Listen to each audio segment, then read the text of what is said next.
Kalian pernah lihat pohon besar? Tentu pernah.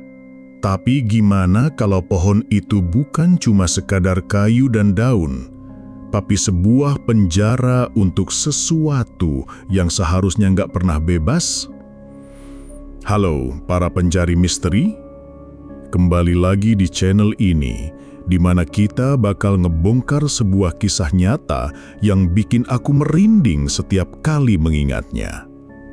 Cerita ini datang dari sebuah desa terpencil yang kesalahannya hanya satu, membiarkan orang modern merusak apa yang sudah dijaga oleh leluhur selama ratusan tahun. Pastikan kalian nonton sampai akhir, karena apa yang terjadi di akhir cerita ini bakal mengubah cara kalian memandang pohon tua selamanya. Cerita ini berpusat pada seorang pria bernama Bima. Dia bukan orang jahat, hanya saja terlalu percaya pada logika dan angka. Baginya dunia adalah sesuatu yang bisa diukur, dibangun, dan dijual. Hal-hal gaib, mitos, atau kepercayaan kuno hanyalah dongeng pengantar tidur yang menghambat kemajuan. Dengan pemikiran itulah, ia datang ke desa Karangwangi, sebuah pemukiman tenang yang bersandar di punggung gagah Gunung Ciremai. Udaranya sejuk, pemandangannya indah, tapi ada satu hal yang mengganjal di mata Bima. Sebuah pohon beringin raksasa yang berdiri tepat di tengah lahan yang baru saja dibelinya untuk proyek villa. Pohon itu bukan sekadar pohon. Bagi warga desa, pohon itu adalah jantung Karangwangi. Usianya sudah ratusan tahun. Akarnya yang besar dan kokoh mencengkeram tanah seperti jari-jari raksasa. Akar-akar gantungnya menjuntai ke bawah laksana janggut seorang petapa tua. Sebagian bahkan sudah kembali menyentuh tanah dan tumbuh menjadi batang baru.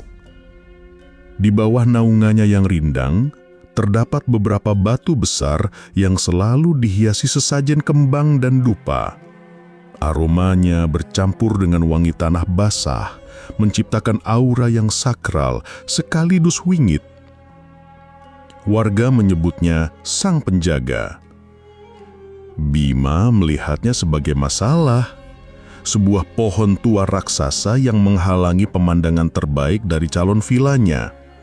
Proyeknya bernilai miliaran, dan dia tidak akan membiarkan sebatang pohon menghalanginya.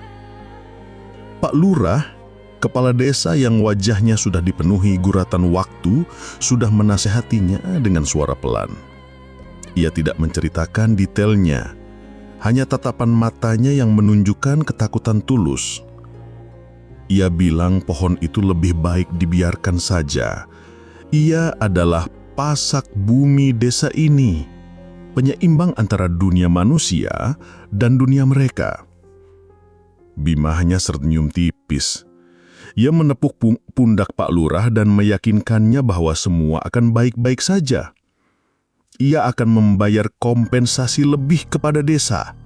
Ia akan membangunkan jalan yang lebih bagus. Baginya, semua masalah bisa diselesaikan dengan uang. Ia tidak tahu bahwa ada hal-hal yang tidak bisa dibeli dan ada hutang yang tidak bisa dilunasi dengan rupiah. Karena tidak ada satupun warga desa yang berani menyentuh pohon itu, Bima menyewa sekelompok penebang dari kota lain. Orang-orang berbadan tegap dengan gergaji mesin modern yang tidak peduli dengan mitos lokal. Mereka hanya peduli dengan upah harian. Di hari penebangan, langit di atas Karangwangi tampak cerah. Namun anehnya, tidak ada seekor pun burung yang berkicau. Suasana terasa tegang. Para warga hanya berani mengintip dari balik jendela rumah mereka. Wajah mereka pucat pasi. Bima berdiri di kejauhan dengan tangan terlipat di dada, mengawasi dengan tatapan puas. Suara gergaji mesin meraung memecah keheningan desa. Jeritan mekanis itu terdengar seperti sayatan pada sesuatu yang hidup. Satu persatu, akar gantung yang tebal putus. Cabang-cabang besar tumbang ke tanah dengan suara berdebum yang memekakkan telinga. Pohon itu seakan tidak mau menyerah. Beberapa kali, mata gergaji mesin tersangkut di batangnya yang sekeras batu. Para penebang harus beristirahat, mengelap keringat sambil menatap batang pohon yang seolah menantang mereka. Setelah hampir seharian penuh, akhirnya terdengar suara retakan yang dalam dan panjang. Pohon raksasa itu mulai miring perlahan. Gerakannya lambat, seolah-olah sedang mengumpulkan nafas terakhirnya. Dan ketika akhirnya ia tumbang, suara yang terdengar bukanlah gemuruh kayu patah yang biasa. Seluruh desa mendengarnya. Itu adalah suara yang mirip helayan nafas yang sangat panjang, berat, dan dalam. Helayan nafas lega dari sesuatu yang telah terkurung begitu lama. Bersamaan dengan itu angin kencang yang entah datang dari mana tiba-tiba menyapu seluruh desa. Membawa aroma tanah basah, bunga kemboja yang membusuk, dan anyir yang tipis. Matahari yang tadinya bersinar terik, tiba-tiba tertutup awan gelap. Bima tidak merasakan apa-apa selain kelegaan. Lahan itu akhirnya bersih. Namun, ia tidak menyadari di tunggul pohon yang baru saja ditebang, sesuatu yang gelap dan tak kasat mata perlahan merayap keluar. Sesuatu yang lapar, marah, dan yang terpenting, akhirnya bebas.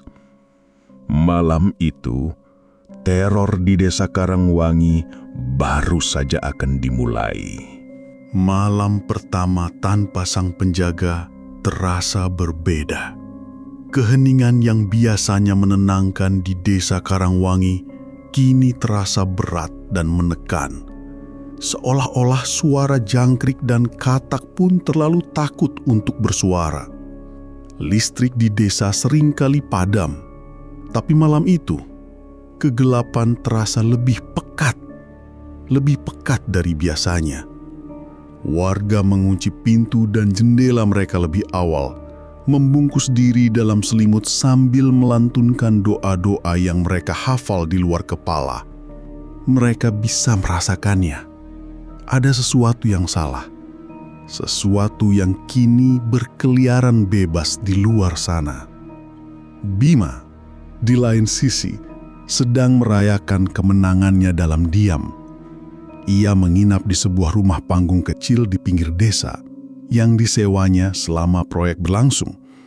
Sambil menjeruput kopi panas, ia memandangi layar laptopnya, meninjau ulang desain villa mewah yang akan segera berdiri di atas lahan yang baru saja ia bersihkan.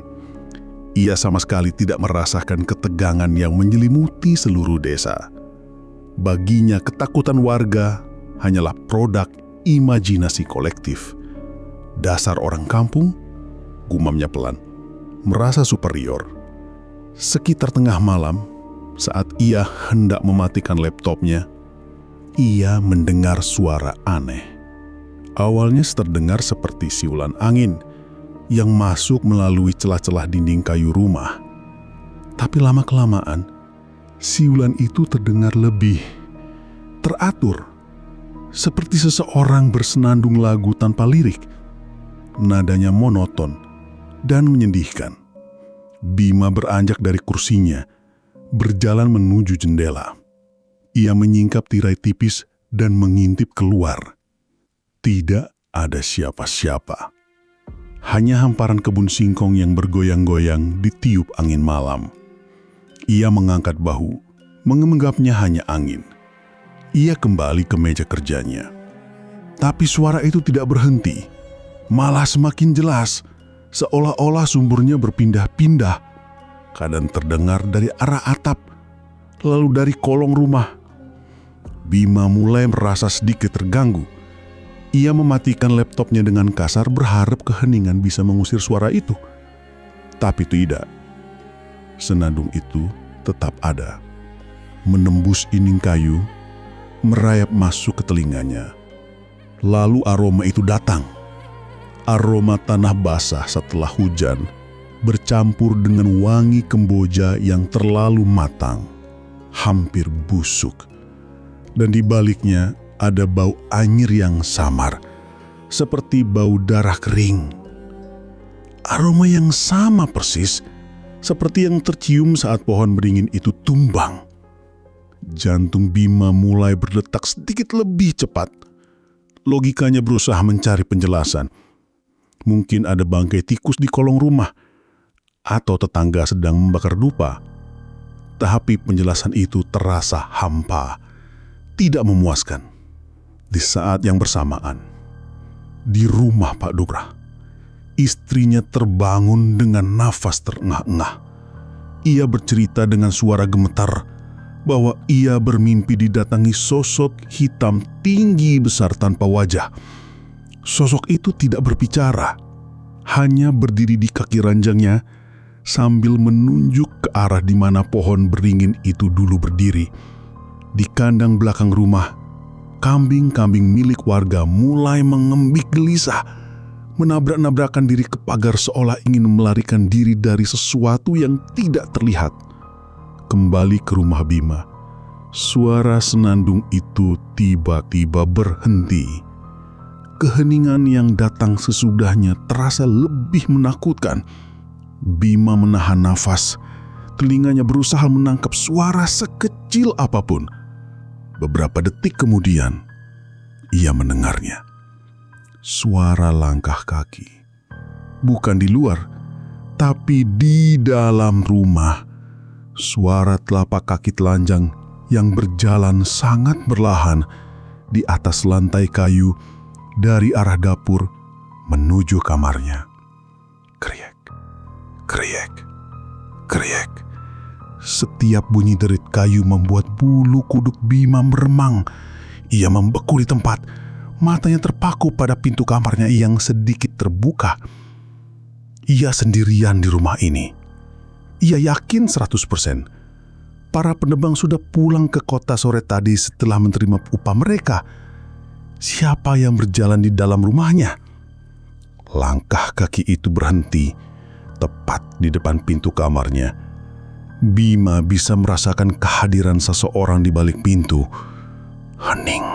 Selama beberapa detik yang terasa seperti selamanya, tidak ada suara apapun. Bima tidak berani bergerak, bahkan tidak berani bernafas. Lalu, kenop pintu kamarnya mulai berputar. Perlahan, sangat perlahan. Ceklek. Pintu terbuka sedikit lebih lebar, menampakkan kegelapan lorong di baliknya. Tidak ada siapa-siapa di sana. Bima menghela napas lega, jantungnya masih berdebar kencang. Ia mencoba meyakinkan dirinya sendiri bahwa itu semua hanya imajinasinya, efek dari kelelahan dan cerita-cerita tahayul penduduk desa. Ia memberanikan diri berjalan ke pintu untuk menutupnya rapat-rapat. Saat tangannya menyentuh kenop pintu, ia melirik keluar jendela sekali lagi, ke arah lahan kosong tempat pohon beringin itu pernah berdiri. Di bawah sinar bulan yang pucat, tunggul pohon itu terlihat seperti luka menganga di permukaan bumi. Dan di atas tunggul itu, Bima melihatnya. Sesosok bayangan hitam pekat berdiri di sana. Bentuknya tidak jelas, seperti asap yang menggumpal menjadi siluet manusia yang kurus dan sangat tinggi. Tidak ada wajah, tidak ada mata, hanya kegelapan murni. Sosok itu diam tak bergerak, namun Bima merasa sedang ditatap olehnya. Tatapan yang dingin, penuh kebencian, dan yang paling mengerikan terasa sangat purba. Bima membelalakkan matanya, tidak percaya dengan apa yang ia lihat. Ia mengucik matanya dengan kasar dan melihat lagi. Sosok itu sudah hilang. Hanya ada tunggul pohon yang kosong dan angin malam yang dingin. Tapi Bima tahu apa yang baru saja ia lihat. Itu bukan imajinasi. Itu nyata. Dan saat itu juga, ia sadar dengan menebang pohon itu, ia tidak hanya membersihkan sebuah lahan, ia telah membangunkan sesuatu.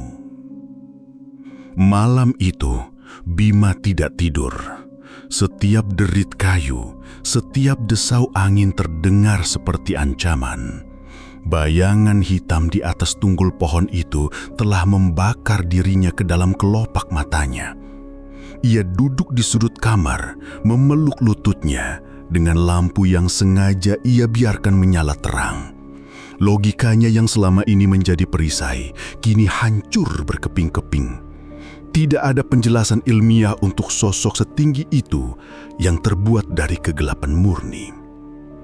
Keesokan paginya, Bima keluar dari rumah dengan mata merah dan wajah pucat. Ia berusaha meyakinkan dirinya bahwa itu semua hanyalah halusinasi akibat kelelahan.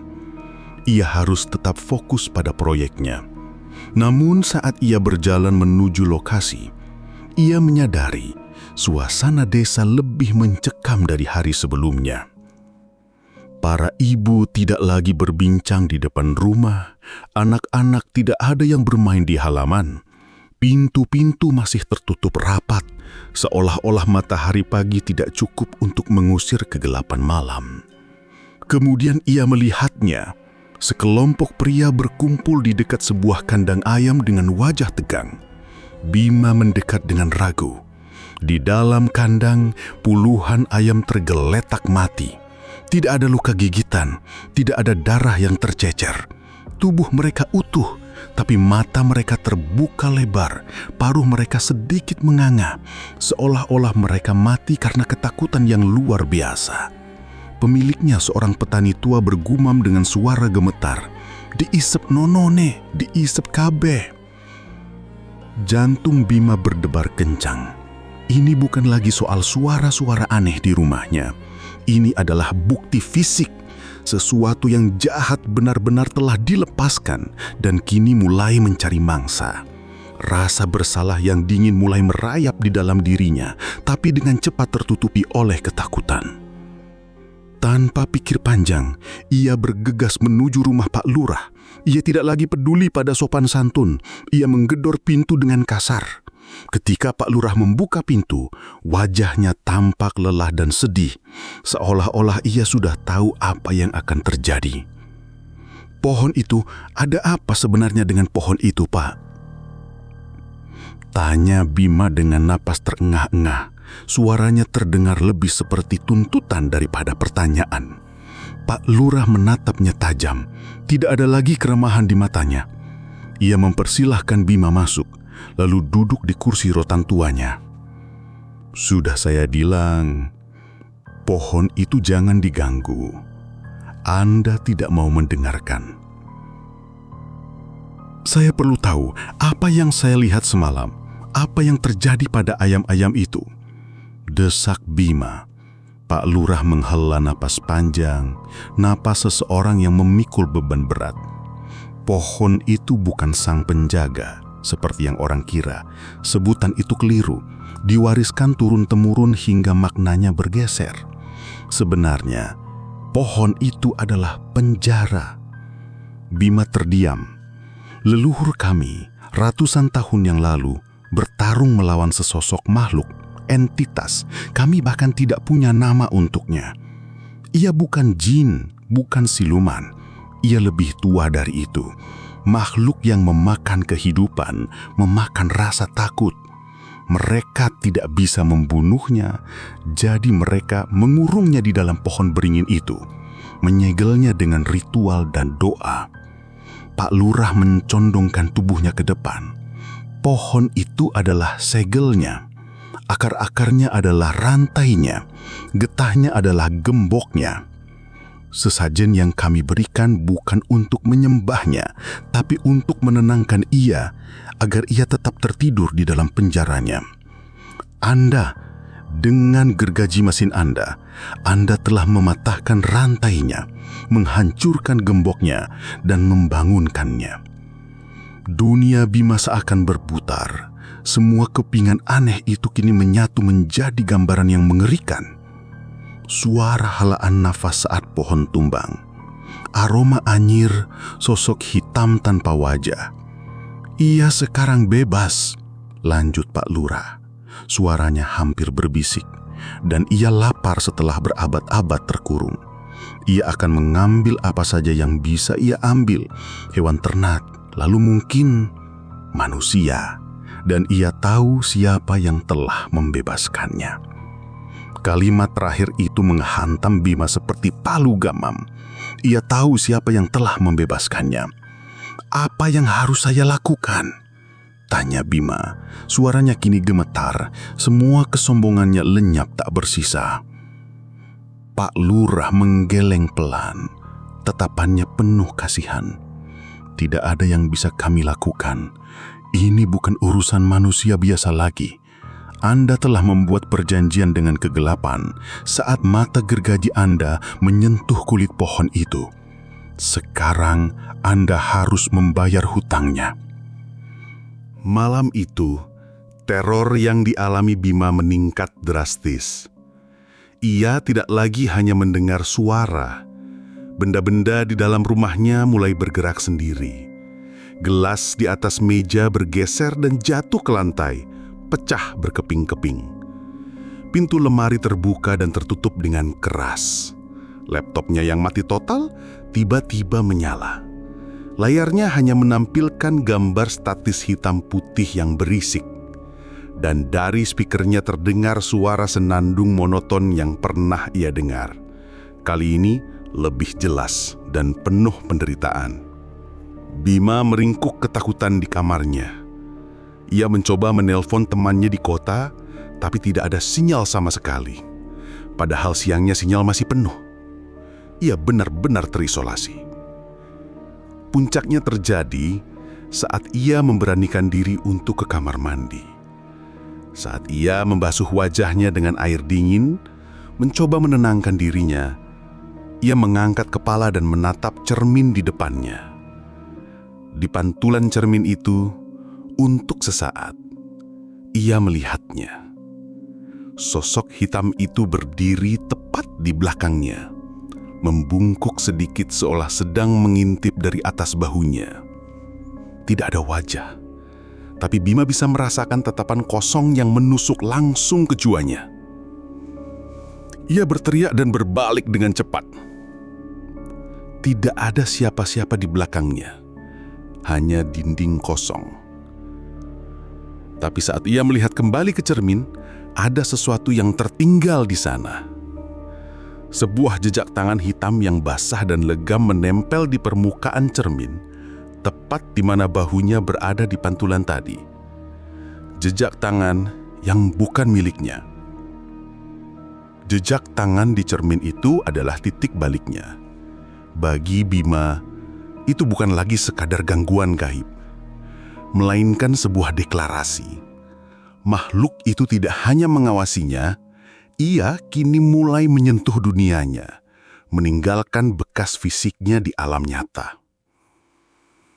Bima menghabiskan sisa malam itu dengan terjaga. Punggungnya menempel di dinding, matanya tak pernah lepas dari pintu kamar. Setiap bayangan yang bergerak, setiap suara decit membuatnya tersentak. Ia merasa seperti mangsa yang sedang dipermainkan oleh predator tak terlihat sebelum akhirnya diterkam. Pagi menjelang, namun matahari seolah kehilangan kekuatannya. Sinarnya terasa pucat dan dingin. Desa Karangwangi kini seperti desa mati. Tidak ada lagi yang berani keluar rumah. Bima tahu, ia tidak bisa tinggal di rumah sewaan itu lebih lama lagi. Tempat itu sudah tidak aman. Ia harus pergi, kabur dari desa ini, kabur dari kutukan yang ia ciptakan sendiri. Dengan tergesa-gesa, ia mengemasi barang-barangnya, memasukkan pakaian dan laptopnya ke dalam tas tanpa peduli lagi kerapiannya. Ia tidak peduli lagi dengan proyek villa miliaran rupiah itu. Hidupnya jauh lebih berharga. Saat ia hendak melangkah keluar rumah, matanya tertuju pada cermin di kamar mandi. Jejak tangan hitam itu masih ada di sana. Tidak pudar, tidak mengering, malah seolah semakin pekat dan basah. Dengan gemetar, ia memberanikan diri mendekat. Ia mengulurkan jarinya, ragu-ragu, lalu menyentuh jejak telapak tangan itu. Rasanya dingin. Dingin yang tidak wajar. Bukan dingin seperti es atau logam, melainkan dingin yang terasa menyedot kehangatan dari ujung jarinya, meninggalkan rasa kebas yang aneh. Dan baunya, bau tanah kuburan yang baru digali bercampur dengan anyir yang membuatnya mual. Dengan cepat ia menarik tangannya, seolah baru saja menyentuh bara api. Ia bergegas keluar, membanting pintu, dan berlari menuju mobilnya yang terparkir di halaman. Ia tidak menoleh ke belakang. Ia masuk ke mobil, menyalakan mesin dengan tangan yang gemetar hebat, dan menginjak pedal gas dalam-dalam. Mobilnya melesat meninggalkan rumah itu menyusuri jalan tanah desa menuju jalan utama. Saat melewati alun-alun desa, ia melihatnya lagi. Di atas tunggul pohon beringin, sosok hitam itu berdiri di sana, di tengah terang benderang hari. Kali ini bentuknya lebih jelas. Siluet kurus yang menjulang tinggi dengan lengan yang panjangnya tidak proporsional, hampir menyentuh tanah. Ia hanya berdiri diam, seolah-olah sedang mengantarnya pergi. Bima tidak berani menatap lama. Ia mengalihkan pandangannya lurus ke depan, fokus pada jalanan. Ia berhasil mencapai jalan raya yang menghubungkan desa dengan kota. Rasa lega yang luar biasa membanjirinya. Ia berhasil. Ia sudah keluar dari Karangwangi. Kutukan itu pasti akan tertinggal di sana. Ia melirik kaca spion tengah untuk memastikan terakhir kali. Jantungnya serasa berhenti berdetak. Sosok itu ada di sana, di kursi belakang mobilnya. Ia tidak duduk, melainkan seperti meringkuk di sudut belakang. Kegelapannya memenuhi ruang. Tidak ada wajah, tapi Bima bisa merasakan kepalanya menoleh perlahan ke arahnya. Bima berteriak sejari-jarinya refleks membanting setir. Mobilnya oleng keluar dari jalan aspal dan menabrak sebatang pohon di pinggir jalan dengan keras. Brak! Benturan itu membuat kepalanya terhantam setir.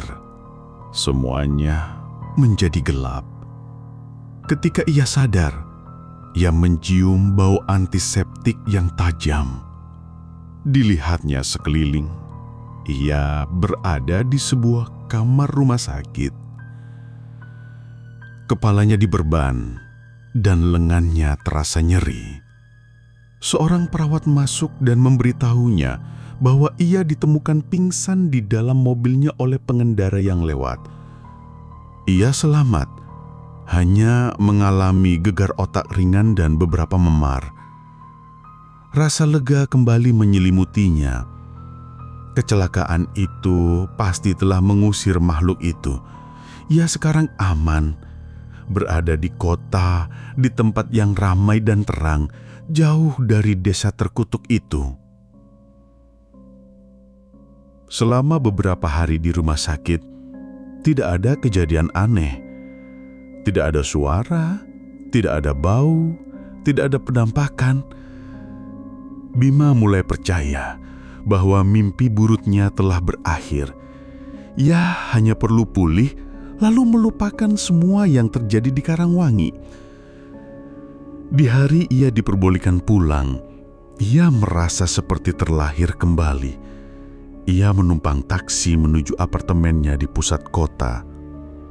Saat di dalam lift menuju unitnya di lantai 15, ia menatap pantulan dirinya di dinding lift yang mengkilap. Wajahnya masih sedikit pucat. Ada perban di kepalanya. Tapi ia tersenyum. Senyum kemenangan. Lift berhenti di lantainya. Ting! Pintu terbuka. Ia melangkah keluar dan berjalan menyusuri koridor yang sepi menuju pintu apartemennya.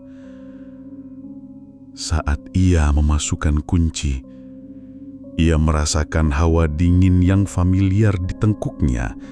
Hawa dingin yang sama seperti saat ia menyentuh jejak tangan di cermin rumah sewaannya. Dengan perasaan was-was, ia membuka pintu dan masuk ke dalam apartemennya. Semuanya tampak normal. Ruangan itu persis seperti saat ia meninggalkannya beberapa minggu yang lalu. Ia meletakkan tasnya dan berjalan ke ruang tengah. Dan di sanalah ia melihatnya. Di atas sofa kulitnya yang mahal tergeletak setangkai bunga Kamboja yang sudah layu. Di sebelahnya ada segumpal tanah basah yang meninggalkan noda hitam di atas kulit sofa. Tanah yang sama seperti tanah dari desa Karangwangi. Makhluk itu tidak pernah meninggalkannya. Ia tidak terikat pada desa atau pohon itu. Ia terikat padanya. Kecelakaan itu, rumah sakit, semuanya hanya memberikannya jeda sesaat. Kini, ia telah menyusulnya pulang. Apartemennya yang modern dan mewah di tengah hiruk-pikuk kota, kini telah menjadi cabang baru dari penjaranya. Penemuan bunga Kamboja dan tanah basah di sofanya menghancurkan harapan terakhir Bima. Ia tidak bisa lari. Ia telah membawa kutukan itu bersamanya seperti parasit yang menempel di jiwanya. Apartemennya yang dulu menjadi simbol kesuksesan dan keamanan kini terasa seperti sangkar.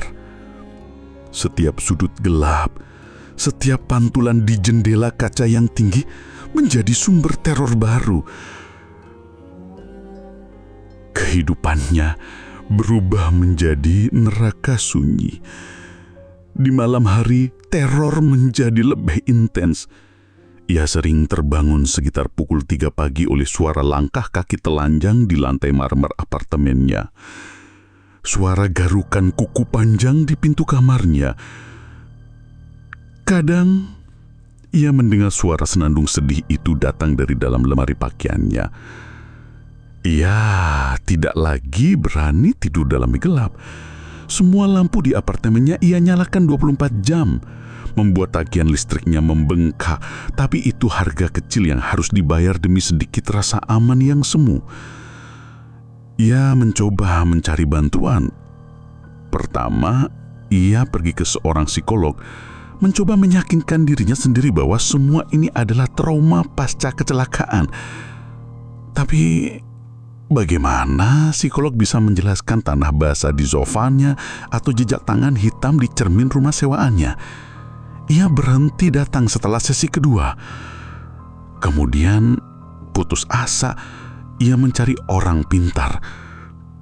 Ia mendatangi beberapa dukun dan paranormal yang diiklankan di internet. Yang pertama, memberinya sebotol air yang katanya sudah didoakan, menyuruhnya untuk memercikannya di seluruh apartemen. Malam itu, botol air itu pecah dengan sendirinya di atas meja. Airnya menguap dalam sekejap meninggalkan bau hangus. Paranormal kedua, setelah melihat Bima langsung menggelengkan kepala dan menolak membantunya. Yang mengikutimu itu terlalu kuat, terlalu tua. Auranya gelap sekali. Bukan kelasku. Maaf, Mas.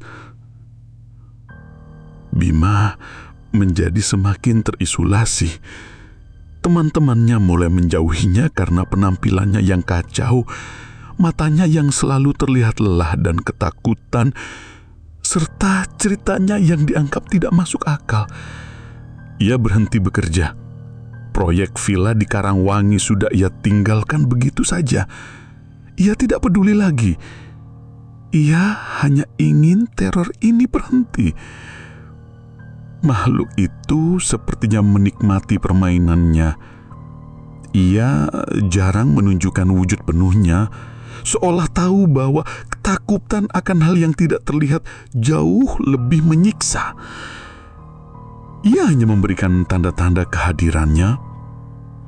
Suatu pagi, Bima menemukan semua makanan di kulkasnya membusuk dalam semalam.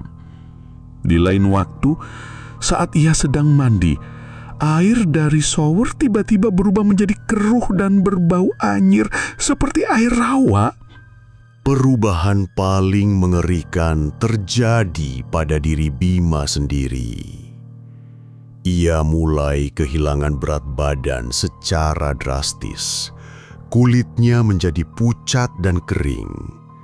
Di bawah matanya muncul lingkaran hitam yang pekat, seolah ia tidak pernah tidur selama berbulan-bulan. Tapi yang paling menakutkan adalah apa yang mulai ia lihat di cermin. Setiap kali ia bercermin, pantulannya terkadang bergerak sepersekian detik lebih lambat darinya. Kadang, saat ia tersenyum pahit, pantulannya hanya menatap balik dengan ekspresi datar dan dingin. Puncaknya adalah ketika ia melihat bayangan hitam kurus itu berdiri di belakang pantulannya, dengan lengan panjangnya yang kurus diletakkan di bahu pantulan Bima, seolah sedang memeluknya dari belakang. Bima menghancurkan semua cermin di apartemennya setelah itu. Ia tahu ia sedang sekarat, bukan karena penyakit fisik, tapi karena hidupnya, energinya, perlahan-lahan dihisap oleh entitas yang mengikutinya. Sama seperti ayam-ayam di desa Karangwangi, ia sedang dibiarkan mati perlahan karena ketakutan. Dalam keputusasaan terakhirnya, ia teringat kata-kata Pak Lurah. Anda telah membuat perjanjian, sekarang Anda harus membayar hutangnya. Mungkin satu-satunya cara untuk mengakhiri ini adalah kembali ke sumbernya. Kembali ke desa Karangwangi. Dengan sisa-sisa tenaga dan uang yang ia miliki, ia menyewa mobil dan sopir karena ia terlalu takut dan lemah untuk menyetir sendiri. Ia tidak memberitahu sopir itu tujuannya, hanya memberinya arahan belokan demi belokan. Saat mobil mulai memasuki jalanan menuju kaki Gunung Ciremai, sopir itu meliriknya dari kaca spion. "Mau ke desa Karangwangi, Mas? Desa itu katanya sekarang angker, banyak yang pindah." Bima tidak menjawab, ia hanya menatap lurus ke depan. Ketika ia tiba di Karangwangi, pemandangannya lebih menyedihkan dari yang ia bayangkan. Desa itu hampir kosong, banyak rumah yang ditinggalkan, pintunya terbuka ditiup angin. Suasananya suram dan menyedihkan. Ia membayar sopir itu, menyuruhnya menunggu di perbatasan desa. Dengan langkah gontai, ia berjalan menyusuri jalanan sepi menuju pusat desa, tempat tunggul pohon beringin itu berlaga.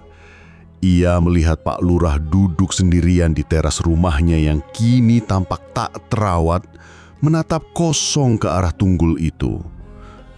"Saya kembali, Pak," kata Bima dengan suara serak. Pak Lurah menoleh perlahan. Wajahnya tampak 10 tahun lebih tua. "Saya tahu kamu akan kembali," jawabnya pelan. "Dia tidak akan pernah melepaskanmu." "Apa yang harus saya lakukan? Tolong, saya akan melakukan apa saja," mohon Bima. Air mata mulai mengalir di pipinya yang tirus. Pak Lurah menatapnya lama, tatapan penuh iba. "Hanya ada satu cara untuk membayar hutang seperti ini. Hanya ada satu cara untuk menenangkannya kembali." Ia bangkit dan berjalan perlahan, memberi isyarat agar Bima mengikutinya. Mereka berjalan menuju tunggul pohon beringin itu. Di permukaan tunggul yang menghitam, Bima melihat sesuatu yang membuatnya mual. Ada lubang menganga di tengahnya, seperti pintu masuk ke sebuah liang yang gelap dan dalam. Dari lubang itu keluar aroma busuk yang menyengat. "Ia telah membuat sarang di sana," bisik Pak Lurah. "Ia harus diberi makan, sesuatu untuk menggantikan segel yang telah kau hancurkan, sebuah penjaga baru." Bima menatap Pak Lurah dengan ngeri, perlahan mulai mengerti arah pembicaraan ini. "Kau yang membebaskannya," lanjut Pak Lurah dengan suaranya seperti vonis hakim. "Maka kaulah yang harus menggantikannya." Bima mundur selangkah menggelengkan kepalanya dengan panik. Tidak mungkin." "Ini satu-satunya cara," kata Pak Lurah tegas. "Kau menjadi segel yang baru. Kau masuk ke sana dan jiwamu akan menahannya di sini, di Karangwangi selamanya. Desa ini mungkin bisa selamat. Kau akan memberi makan dari dalam." Dari lubang di tunggul pohon itu Bima bisa merasakan hembusan udara dingin yang berbau angir. Dan ia mendengar suara itu lagi. Bukan lagi senandung, tapi bisikan-bisikan yang memanggil namanya. Bisikan yang lapar. Ia tahu inilah akhir dari perjalanannya. Ia tidak punya pilihan lain. Entah ia mati perlahan di kotanya, atau ia mengorbankan dirinya di sini untuk menghentikan teror yang ia mulai. Dengan tubuh gemetar dan air mata yang terus mengalir, ia menatap lubang gelap itu. Inilah hutang yang harus ia bayar. Dan begitulah akhir dari kisah Bima. Menurut cerita yang beredar dari sisa penduduk yang masih bertahan, setelah Bima menghilang ke dalam tunggul pohon itu, kejadian-kejadian aneh di desa perlahan berhenti. Tapi tunggul itu kini menjadi tempat yang jauh lebih angker dari sebelumnya. Mereka bilang, di malam-malam tertentu, kadang masih terdengar suara senandung sedih dari dalam lubang itu. Bukan lagi suara makhluk purba, tapi suara seorang pria yang menyesal. Bima telah menjadi sang penjaga yang baru, terpenjara selamanya bersama kegelapan yang ia lepaskan. Pesan dari cerita ini jelas, guys. Jangan pernah meremehkan kepercayaan lokal. Jangan pernah merusak sesuatu yang tidak kalian pahami, karena ada hutang yang tidak bisa dibayar dengan uang, dan ada penjara yang dindingnya tidak terlihat. Gimana menurut kalian? Tulis komentar kalian di bawah. Jangan lupa like, subscribe, dan nyalain loncengnya biar nggak ketinggalan cerita-cerita mengerikan lainnya. Sampai jumpa di episode berikutnya. Tetap waspada.